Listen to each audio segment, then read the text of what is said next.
11장 1절부터 4절입니다. 제가 인 성경 구약 성경 478페이지입니다.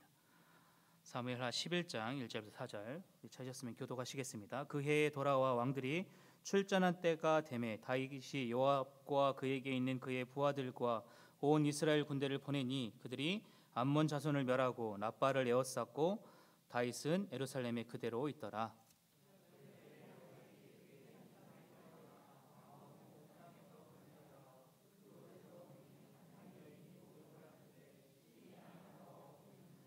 다윗이 사람을 보내 그 여인을 알아보게 하였더니 그가 아뢰되 그는 엘리압의 딸이요 햇사람 우리아의 아내 밧세바가 아니니까 하니 전령을 보내어 여자를 자기에게로 데려오게 오고 그 여자를 부정함을 깨끗하게 하였으므로 더불어 동침함에 그 여자가 자기 집으로 돌아가니라. 아멘. 죄 그리고 은혜의 이야기라는 제목으로 하나님의 말씀 나누도록 하겠습니다. 사람들에게 성경에서 존경하는 인물이 누구냐라고 물었을 때 많은 사람들이 다윗, 솔로몬, 모세 이렇게 대답할 것입니다. 또 누군가를 위해서 기도할 때도 이렇게 기도하죠. 다윗과 같이 하나님의 마음에 합한 자가 되게 해주십시오라고 기도하기도 합니다.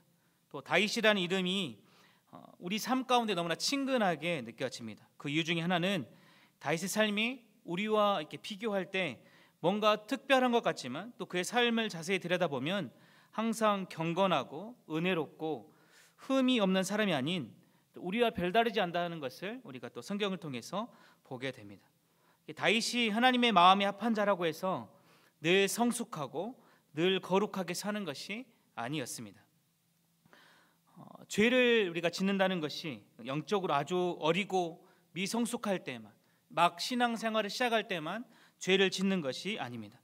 성경이 또 다윗의 삶을 통하여서 우리는 우리에게 가르쳐주는 그리스도인의 삶이라는 것이 무엇일까요? 오랫동안 신앙생활을 하고 또 직분을 얻고 또 신앙의 연륜이 쌓이면 늘 고상하고 높은 어떤 품격으로 거룩한 모습으로 살아가야 할 텐데 실제 우리의 삶의 모습은 어떤가요? 실제 우리의 모습은 그렇지 않습니다. 신앙의 연륜이 쌓인다고 할지라도 늘 거룩하지만 않습니다. 늘 우리가 죄인이기 때문에 늘 넘어지고 쓰러집니다. 그렇다면 믿음의 힘, 우리 믿음의 힘이라는 것은 또 무엇일까요? 내가 예수를 오랫동안 믿어왔다. 20년 동안 또 30년 동안 내가 신앙생활을 해왔다라고 말합니다. 하지만 우리가 오늘 이렇게 다윗의 삶을 살펴볼 텐데요. 다윗의 삶이 가르쳐주는 그리스도인의 삶이라는 것은 늘 그 거룩한 모습, 아름다운 모습이 있는 것이 아니라 죄와 은혜가 서로 뒤엉켜 있는 모습이라는 것을 우리가 성경에서 찾아볼 수 있습니다. 다윗의 인생에 있어서 중요한 인물, 두 인물을 뽑자면 누구일까요? 첫 번째는 골리앗과 오늘 본문에 나오는 밧세바라는 인물입니다. 골리앗은 다윗의 인생에 있어서 가장 큰 영예를 안겨준 인물입니다. 보이는 거인보다 보이지 않는 하나님을 더 의지하여서 훨씬 하나님에게 대한 더 큰 영향을 받습니다. 두려워하지 않습니다. 만군의 여호와 이름으로 골리앗 앞에 나아갑니다. 기도의 삶으로 하나님을 의지하는 삶으로 우리에게 또 정말 하나님의 마음 합한 자의 모습의 본을 우리에게 보여줬습니다. 하지만 밧세바는 어떻습니까? 밧세바는 다윗의 이름에 어떤 부끄러움이 된 이름입니다. 골리앗을 만났을 때 다윗은 미성숙한 소년이었습니다. 어린 소년이었지만 하나님의 영광을 위해서 가장 열심을 드러낸 그 모습들이 우리가 보게 되는 것이죠.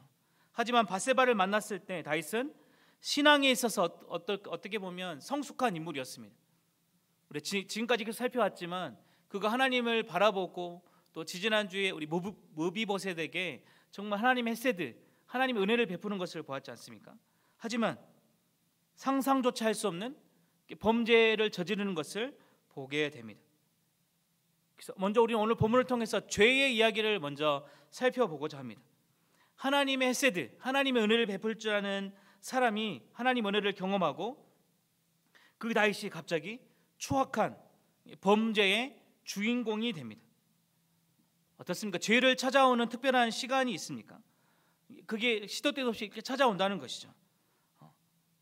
정말 우리가 잘 생각해 봐야 될 것은 사람이 이렇게 더러운 죄를 짓던 사람이 예수를 믿고 난 이후에 이렇게 변화되어져서 이런 죄를 짓지 않게 됐다. 사람이 이렇게 많이 죄인이었는데 예수를 믿고 난 다음에 하나님 만나고 난 이후에 정말 이 사람이 죄를 짓지 않았더라 라고 말해야 될 것 같은데, 골리앗을 믿음으로 이겼던 그 사람, 하나님의 기름 부음을 받았던 어떤 사울의 생명을 2번이나 살려주지 않았습니까? 자신을 죽이고자 했던 그 사울을 2번이나 살려줍니다. 하나님을 향한 마음이 특별했던 사람이었습니다.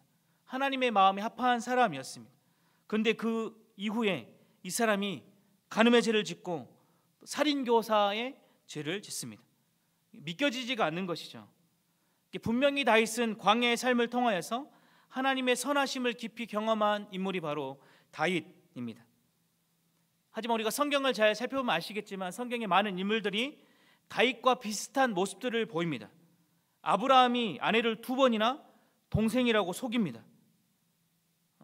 정말 그가 믿음의 조상이라고 칭함받았을 때 그 나타난 그 이후의 모습입니다. 노아도 마찬가지입니다. 방주를 짓는 위대한 순종을 합니다. 하지만 그 이후에 술에 취하여서 큰 실수를 하게 됩니다. 모세 역시 마찬가지입니다. 모세가 그 지도자로서 잘 성장하고 있다가 화를 내므로써 하나님의 거룩하심을 드러내지 못한 일이 어떤 모세의 사역 초기가 아니라 거의 말년에 일어나고 있습니다. 다시 한번 이렇게 생각해 보시면 죄가 언제 찾아오고 있습니까? 죄가 죽는 순간까지 우리를 찾아온다는 것입니다. 하지만 특별히 오늘 본문에서 볼 수 있는 것은 다윗에게 어떠한 때 찾아왔는가? 다윗이 어떤 안정적인 생활에 처해 있을 때, 모든 것이 안정돼 있고 모든 것이 쉴만했을 때 다윗에게 죄가 찾아옵니다.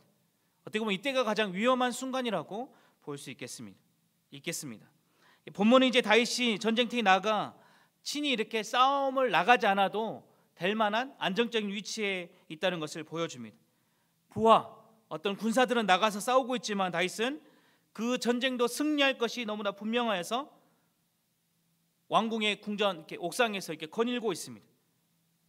안정되고 편하고 시간이 많고 돈도 많을 때 정말 조심해야 된다는 것이죠. 다윗이 지금 시간도 많이 있습니다. 돈도 많이 있습니다. 힘도 많이 있습니다. 근데 여기서 무너집니다. 오늘 본문에서 잠깐 우리가 사무엘하 11장 1절부터 4절만 읽었지만 오늘 집에 돌아가셔서 11장 12장 전체를 한번 읽어보시면 좋겠습니다. 11장 12장 전체에서 한번 이야기를 한번 볼 텐데요. 11장 12장을 보시면 자주 나오는 동사가 있습니다. 그게 뭐냐면 보내다라는 동사입니다. 1절을 보시면 사무엘 11장 1절을 보시면 다윗은 요압과 그의 부하들과 온 이스라엘 군대를 보냅니다. 이것이 무슨 말일까요? 다윗이 힘과 권력이 있다는 말입니다. 3절은 다윗은 사람을 보내어서 목욕하던 여인이 누구인가를 알아보라고 사람을 보냅니다. 사람을 보내면 되는 힘 있는 사람입니다. 4절도 마찬가지입니다. 사람을 보내어서 밧세바를 자기 방으로 불러오라고 합니다. 또 밧세바가 임신을 하자 다윗은 다시 6절에서 요압에게 사람을 보내어 우리아를 자기한테 다윗에게 보내라고 합니다. 근데 여기서 이렇게 다윗의 생각대로 흘러가지 않습니다. 우리아가 휴가를 받아와서 밧세바와 동침을 하게 될 것이고 그래서 자신의 죄가 숨겨질 줄 알았는데 햇사람 우리아는 나라에 대한 또 왕에 대한 충성심이 대단했습니다. 다윗이 우리아가 그의 아내와 동침하지 않자 그냥 성문 앞에서 계속 거기서 군사들과 함께 있자 자기 계획이 이루어지지 않자 다윗 다시 우리아를 전쟁터로 내보냅니다. 그리고 우리아의 손에 들려 요압에게 편지를 보내는 것이죠. 어떻게 해요? 전쟁 최전방에서 그가 죽음에 이르도록 내보냅니다. 어떻게 보면 다윗이 지금까지는 바로 앞장까지는 어떤 하나님의 선하심을 경험한 사람, 하나님의 은혜를 베풀었지만 오늘 잠깐 우리 11장만 잠깐 봐도 죄를 향하여 달려나가는 불나방과 같습니다. 다윗이 지금 절대 권력을 가지고 있습니다. 몰래 하는 것이 아니라 이제 대놓고 합니다. 야 가서 저 여인이 누군가 좀 알아봐라. 데리고 와라. 더 이상 이제 다윗이 칼을 들지 않아도 됩니다. 상황을 알아보기 위해서 직접 가지 않아도 됩니다. 힘이 있는 왕입니다. 이 정도 힘이 생기면 어떻습니까? 자신이 어느 정도 힘이 생기고 신이 된 것처럼 생각하기 싫고 자기 삶을 제멋대로 가려고 하는 마음이 내 안에, 자기 안에 일어나는 것이죠. 다른 사람의 삶을 지배하려는 마음도 있습니다. 내가 저 여인을 내 것으로 만들어 버리겠다. 어떻게 보면 죄가 이런 마음의 성향과 가깝지 않습니까? 죄가 이 땅에 어떻게 들어왔습니까? 내가 하나님과 같이 되고자 하는 마음이었습니다. 다윗이 지금 권력을 누리고 모든 것들이 다 자기 마음대로 할 수 있는 상황입니다. 여기서 죄의 유혹에 빠져서 죄 가운데 빠지게 되는 것이죠. 또 한 가지 죄의 이야기에 대해서 죄가 가진 또 다른 성격이 무엇이냐면 바로 은밀함, 점진적으로 커가는 과정입니다. 죄가 은폐되고 싶어하는 그 성향이 있습니다. 자꾸 가리려고 하는 것이죠. 내가 밧세바와 동침했다는 것을, 또 임신했다는 것을 가리기 위해서 우리아를 전쟁터로 내보냅니다. 하지만 그게 마음대로 되지 않습니다. 더 나아가서 우리아를 전쟁터로 내보내는 것이죠. 직접 칼을 들고 죽이진 않았지만 죽인 것이나 다름없습니다. 계속해서 이렇게 넘어가는 것이죠. 저 여인이 누굴까? 예쁜 것 같은데. 알아보고 그냥 보고 지나치고 돌아서 쓰면 되는데 그게 안 된다는 것이죠. 우리가 잘 알고 있는 요셉과 너무나 비교가 되지 않습니까? 보디발의 아내는 날마다 요셉을 유혹합니다. 나와 함께 동침하자. 요셉이 한 일이 피하는 일이었습니다. 요셉이 보디발의 아내의 유혹을 뿌리치마는 말은 그런즉 내가 어찌 큰 악을 행하여 하나님께 죄를 지으리까라고 말합니다. 다윗이 분명 그 모습을 보았을 때 피했어야 했습니다. 조용히 피하거나 야, 다 보인다, 얼른 들어가라 이렇게 했어야 되는데 이때 그렇지 않은 것이죠. 케네스 베일리의 중동의 눈으로 본 예수라는 책에서 이 모습들을 그렇게 이렇게 표현하는데요. 왕궁이라고 해서 멀리 떨어져 있는 것이 아니라 어떤 3층, 4층 되는 높이의 옥상에서 바로 몇 미터 앞에서 5, 6미터 앞에서 볼 수 있는 그런 상황이었다고 합니다. 그 당 상황이 이제 그렇다고 하는데요. 아무튼 다윗은 넘어집니다. 피했어야 되는데 자신이 가진 권력으로 사람을 보내고 모든 것을 자기 하고 싶은 대로 합니다. 사람을 보내어 자신의 손으로 죽이진 않았지만 죽인 것이나 다름없었죠. 다윗은 우리아가 죽었다는 소식을 듣고 이렇게 말합니다. 11장 25절의 말씀입니다. 보시면 다윗이 전령에게 이르되 너는 요압에게 같이 말하기를 이 일로 걱정하지 말라. 칼은 이 사람이나 저 사람이나 삼키느니라 라고 말합니다. 다윗이 지금 무슨 말을 하는 겁니까? 야, 전쟁을 하다 보면 그럴 수도 있어. 죽을 수도 있지 라는 어떤 뉘앙스로 말합니다. 너무 뻔뻔하지 않습니까? 다윗이 이제 모든 것이 마무리가 되었다고 생각했습니다. 그래서 우리아가 죽고 밧세바를 자기 합법적인 아내로 불러들이고 밧세바는 결국 아이를 낳습니다. 아이를 임신하고 낳기까지 적어도 지금 이 시간까지 보면 10개월이라는 시간이 지났을 것입니다. 다윗이 범죄한 일로 지금 아무 일도 일어나지 않습니다. 이 사건이 끝나는 듯 보입니다. 하지만 성경이 무엇이라고 말씀하는지 보십시오. 사무엘하 11장 27절입니다. 우리 11장 27절을 함께 읽어보실까요? 그 장례를 마침에 다윗이 사람을 보내 그를 왕궁으로 데려오니 그가 그의 아내가 되어 그에게 아들을 낳으니라. 다윗이 행한 그 일이 여호와 보시기에 악하였더라. 분명히 하나님의 마음이 합한 자라고 했는데 오늘 본문은 다윗이 행한 그 일이 여호와 보시기에 악했다고 말합니다.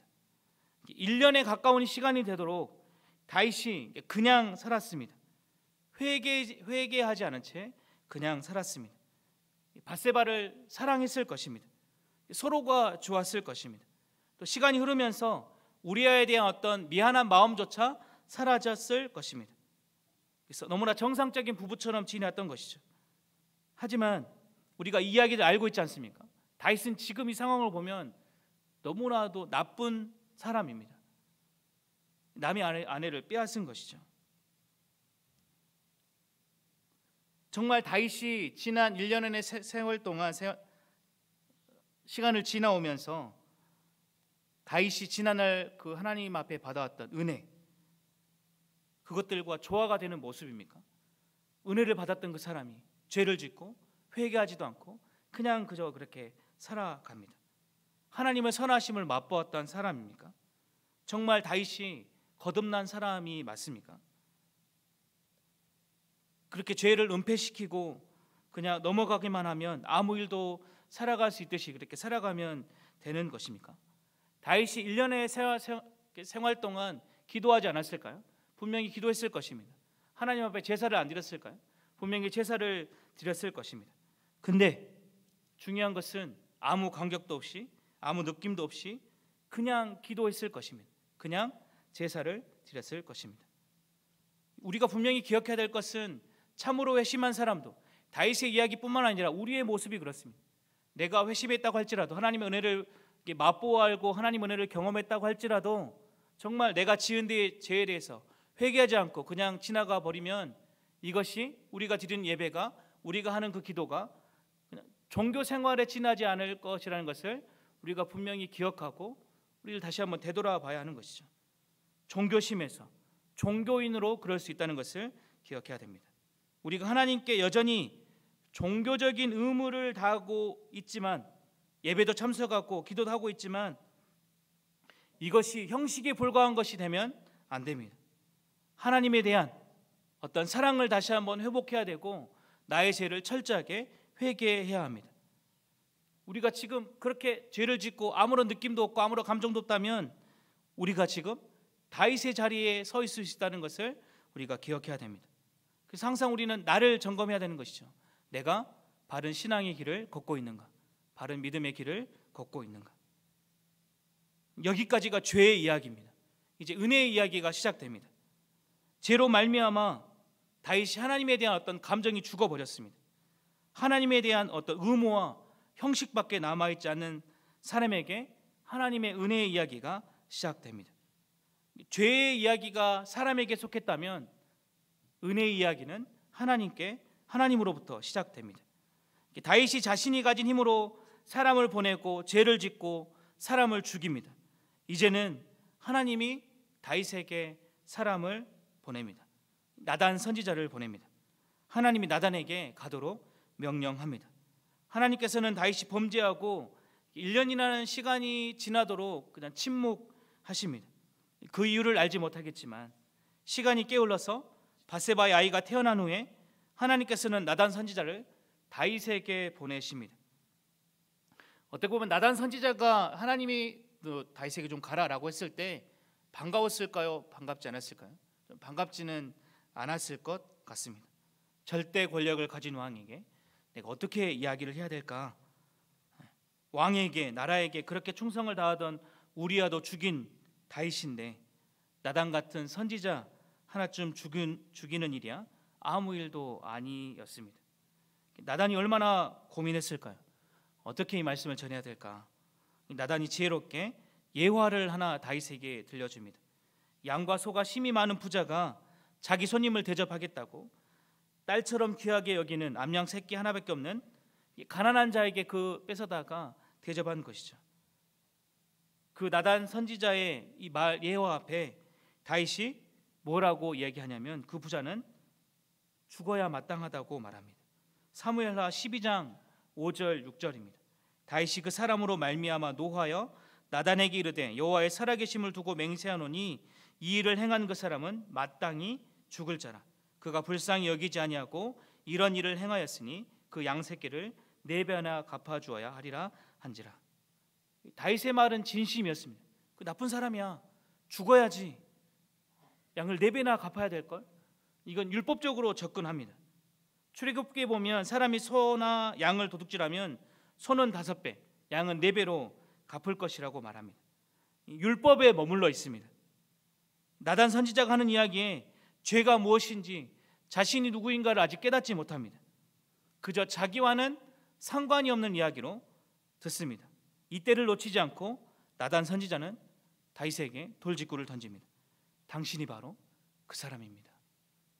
당신이 바로 그입니다. 7절 상반절 말씀을 보시면 나단이 다윗에게 이르되 당신이 그 사람이라. 당신이 죽어야 합니다. 당신이 죽어야 할 그 사람입니다. 더 나아가 더 철저하게 깨닫도록 합니다. 12장 9절의 말씀입니다. 그러한데 어찌하여 내가 여호와의 말씀을 업신여기고 나 보기에 악을 행하였느냐. 여호와의 말씀을 업신여기고 나보기에 악을 행하였느냐. 이 말은 사울도 들은 말입니다.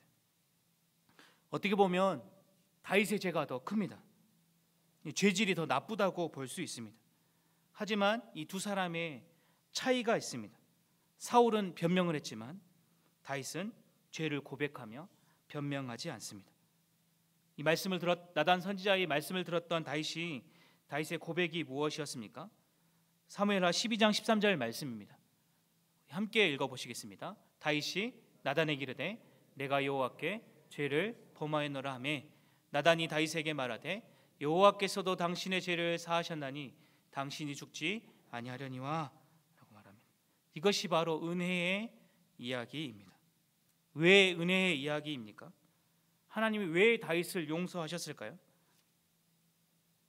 회개했으니까 용서했죠. 맞습니다. 하지만 더 근본적인 이유가 있습니다.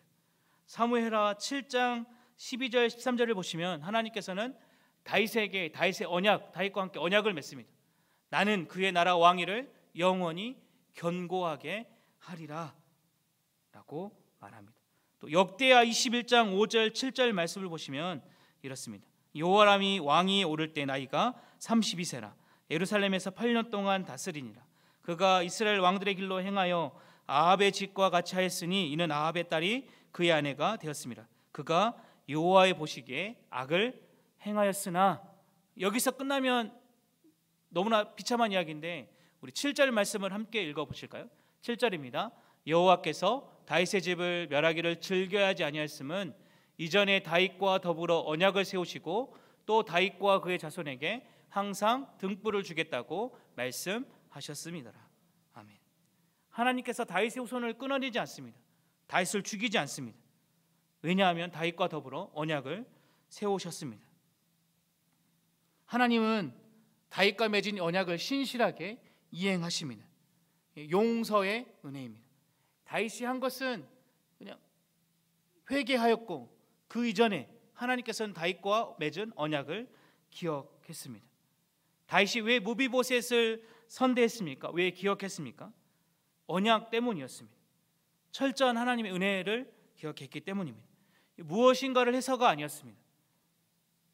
회개했잖아요 라고 말할 수 있습니다. 하지만 그 회개마저도 하나님이 주도하시는 회개였습니다. 만약 하나님께서 다윗에게 나단 선지자를 보내지 않았다면 다윗이 회개를 했을까요? 회개하지 않았을 것 같습니다. 하나님이 보내시고 다윗의 회개는 시작됩니다. 내가 회개했기 때문이 아닙니다. 이 회개 역시 나의 의로 이렇게 내세우면 안 됩니다. 하나님 저 회개했어요. 이게 아니라 온전히 모든 것이 하나님의 은혜임을 하나님이 하셨음을 고백하며 나아가야 합니다. 다윗이 하나님 앞에서 정말 신앙인다웠을 때는 아무것도 없을 때입니다. 철저하게 하나님을 붙들 때입니다. 빈들에서 아무것도 없을 때 빈들에서 양치기로 하나님의 일을 드러냅니다. 그러나 다윗이 모든 것을 가지고 있을 때 무너집니다. 물질적인 문제만이 아닙니다. 우리는 철저하게 하나님을 의존하는 삶을 살아야 합니다. 그렇게 살아갈 때 하나님의 은혜가 우리에게 더욱더 임할 것입니다. 잘 나아갈 때가 하나님의 은혜가 아닙니다. 내가 부자가 됐을 때, 나의 사업이 잘 됐을 때가 하나님의 은혜가 아니라 비록 광야에 살아도 거기에서 하나님을 붙든다면 그것이 바로 은혜일 것입니다. 어떻습니까? 여러분들은 은혜 아래 거하고 있습니까? 죄와 은혜의 이야기를 우리가 살펴보았습니다. 이것은 다윗의 이야기만이 아닙니다. 바로 저와 여러분들의 이야기입니다. 하나님을 알지 못할 때 다 죄의 이야기입니다. 죄가 죄인지 모릅니다. 하지만 주님을 알게 되었을 때, 주님을 만났을 때는 다른 이야기가 시작됩니다. 바로 은혜의 이야기입니다. 하나님이 자격 없는 나를 살려주셨구나. 사랑하는 독생자 예수 그리스도를 이 땅에 보내시고 그를 믿기만 고백하면 내가 받아야 할 그 저주를, 내가 받아야 할 그 형벌을 면케 해주셨구나. 죄의 이야기, 이게 완전히 물러가고 또 은혜만 머물러 있는 것이 아닙니다. 우리가 주님 앞에 서는 그날까지 죄와 은혜 이야기는 계속해서 반복되고 뒤엉켜 있을 것입니다. 하지만 우리가 이제 이 모습들이 죄에서만 머물러 있는 것이 아니라 이 죄의 영역들은 조금씩 물러나고 하나님의 은혜가 우리 안에 머물 수 있도록 계속 기도하며 하나님 앞에 엎드리며 나아가야 하는 것이죠. 비록 내가 가진 것이 없다 할지라도 언제 철저하게 하나님만을 의지하여서 감사하다고 하나님 제가 없음에 감사합니다. 돈이 있었다면 또 시간적으로 여유가 있었다면 죄에 더 가까웠을 건데 없으니 여유가 없으니 더욱더 하나님을 의지합니다 라고 기도하는 것입니다. 또 있는 자라면 만약에 있으신 분이라면 하나님 내가 이 죄 가운데 머물러 있지 않고 은혜 안에 머물게 하옵소서라고 우리가 기도하고 감사하되 항상 조심해야 됩니다. 선줄로 생각하는 자는 넘어질까 조심하라고 말씀하지 않습니까? 왕궁에서 더러운 죄를 짓는 삶을 살게 된다면 그것보다도 비록 사울에게 쫓기는 광야에서라도 하나님의 선하심을 매일 맛보고 사는 것이 더 낫다는 것을 아시기를 바랍니다. 동의하시나요? 왕궁에 살아서 죄 가운데 사는 삶보다 비록 쫓기는 삶이지만 여롭지 못한 삶이지만 하나님의 선하심을 맛보아하는 삶이 더 낫다는 것이죠. 또 우리가 한 가지 더 기억해야 될 것은 하나님의 말씀을 듣고 반응해야 됩니다. 그냥 귀로만 듣는 것이 아니라 입술로 고백하고 삶으로 반응해야 합니다. 무슨 대가를 치르더라도 그 말씀에 순종해야 합니다. 다윗이 나단 선지자가 전한 말씀 설교를 들은 것이잖아요. 어떻게 보면 설교를 들은 것입니다. 어떻게 반응하나요? 다윗이 내가 여호와께 범죄하였노라. 처음에는 자기 자신의 이야기로 듣지 않았습니다. 다른 사람의 이야기로 들었습니다. 우리 역시 하나님의 말씀을 받아들일 때 주일 예배, 수요, 금요, 새벽 또 여러분들이 말씀을 읽을 때에 이 말씀이 오늘 이 설교 아무개 집사가 들었어야 되는데 그 사람이 꼭 오늘 들어야 할 설교인데 라고 생각하지 않고 내가 들어야 할 설교입니다. 모든 말씀은 나에게 적용해야 됩니다. 이 설교를 전하는 저 역시 마찬가지입니다. 저한테 하는 설교입니다. 오늘 설교 꼭 나한테 하는 설교 같은데 절대 그렇게 표적해서 설교하지 않는다는 것을 꼭 알아주셨으면 좋겠습니다. 제가 얼마 전에 이렇게 페이스북 SNS에서 이러한 글을 봤는데 표적 설교한다고 들을 사람이면 진작에 들었다는 거죠. 절대 먹히지 않는다는 것입니다. 그렇게 해도 그 화살이 괜히 다른 사람한테 가서 엉뚱한 사람이 그 얘기 듣고 막 실망한다는 것을 제가 보았습니다. 절대로 표적 설교가 아니라 하나님의 말씀을 나에게 주시는 말씀으로 드려야 하는 것이죠. 말씀에 반응하는 것. 설교뿐만이 아닙니다. 누군가 나에게 어떤 조언과 충고를 해줄 때 네가 감히 나한테 내가 어떤 사람인데 라고 하는 것이 아니라 맞아 나에게도 그런 모습이 있었어 라고 수용하는 것입니다. 받아들이는 것입니다. 정말 이 시간 예배하는 저와 여러분들이 죄 또 은혜 안에 거하는데 죄의 모습들이 점점 물러가고 하나님의 말씀 앞에 반응하고 정말 은혜가 다스리는 삶을 살아가는 저와 여러분들이 될 수 있기를 바랍니다. 회개해야 될 것은 정말 회개해야 됩니다. 하나님 앞에 셀프 용서가 돼서는 안 됩니다. 하나님이 나를 용서하셨어. 아니요. 그거는 함부로 얘기하면 안 됩니다. 어떻게 해야 될까요? 전적으로 하나님의 은혜를 구해야 되는 것입니다. 하나님 나에게 회개할 수 있는 마음을 주십시오.